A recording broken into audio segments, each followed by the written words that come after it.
Hi friends! Thanks for tuning in. If you like this video, please give it a like, comment below, and take a moment to subscribe to our channel.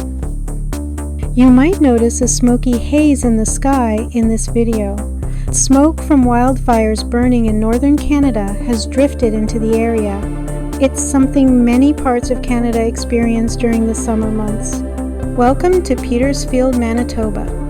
This small, quiet community is located in the rural municipality of St. Andrews, not far from the southern shores of Lake Winnipeg. Petersfield was settled in the late 1800s by farming families drawn to the rich soil and peaceful countryside.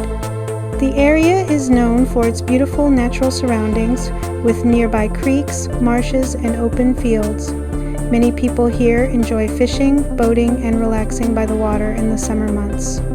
One of the special places close to Petersfield is Netley Creek, a popular spot for fishing and bird watching.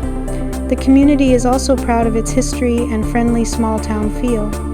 Life in Petersfield is quiet and simple, with open skies, country roads, and a strong connection to nature. Thank you for joining us on this tour of Petersfield, Manitoba.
Thanks for watching.